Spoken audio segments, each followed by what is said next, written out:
Hey everybody, what's going on? And welcome to Rock and Roll True Stories. And I want to highlight some news stories that caught my attention and may be interest to you guys. So one of the strangest news stories that came out this past week was that Guns N' Roses have banned a longtime fan from shows for the rest of his life because of his alleged involvement in the leaks of unreleased material.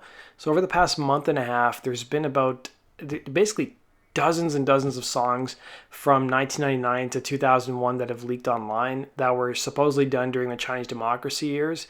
And the guy's name who got banned is Rick Dunsford. So he was apparently handed a lifetime ban from seeing his favorite band live. So he had previously seen them 32 times.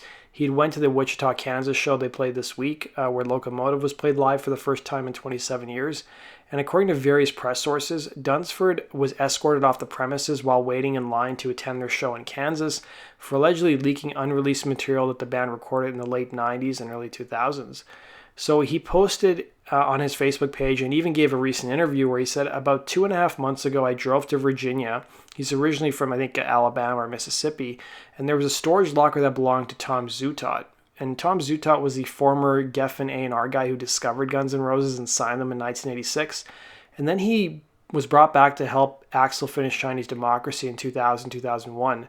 So in the same interview, he said he didn't pay his bills, referring to Zutaut or something, and it was auctioned off, referring to a storage locker. So apparently there was all these albums of unreleased material that was in that storage locker. He said the individual that bought the locker, there was about 20 CDs in the locker of unreleased Guns N' Roses music from 1999 to 2000 or 2001. So Dunsford claimed him and a few other fans scraped together $15,000 to purchase the music from the guy who owned the locker. However, the material was eventually leaked. So the superfan denies having anything to do with the leak and states that members of the band's camp even reached out to him for the material. However, they eventually pulled out of any deal regarding the purchase of the CDs. He said, I know the seller that I bought them from was continuing to sell to other individuals, and there was a massive leak, so pretty much I'm blamed for this, Dunsford explained. In the same interview, Dunsford claimed that he notified Guns N' Roses management 2 weeks before the storage locker was auctioned off and told them, like, hey, maybe you guys should do something about this. And apparently management did nothing about it. So they were trying to basically play catch up. So he basically went on to say the ban is pretty much for the rest of my life, is what the head of security in the video was telling me. So there was a fan who actually videotaped him and kicked off the premises. And he said they made it clear that if I'm spotted at all, I will be arrested on the spot. If he ever shows up to another Guns N' Roses show. And he said, I was supposed to go see them on Sunday at the Exit 111 Festival, which Guns will be headlining this coming weekend. In addition to this news, Guns N' Roses announced something we've all been suspecting. They announced their first set of 2020 tour dates. So Slash alluded to it in an interview, and there's been rumors circulating for about a couple months that they would be playing some South America dates. So it looks like they will be headlining the Lollapalooza festivals in Chile and Argentina as well as Brazil. So those are going to be taking place in later part of March, early April.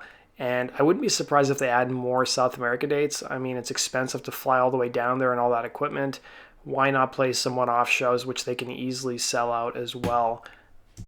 And then finally, this past weekend, Guns N' Roses headlined the Austin City Limits Festival. And these are some awesome shots that Kat Benzova, who's the band's photographer, took. And these were shared on social media. So there's some great shots of pretty much everybody in the band.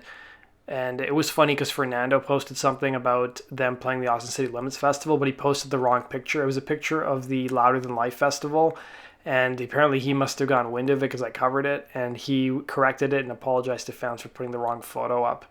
But that basically does it for today's Guns N' Roses news, guys. Thanks for watching. Be sure to like button and subscribe. And as always, head on to gnrcentral.com for the latest and greatest Guns N' Roses news. Take care.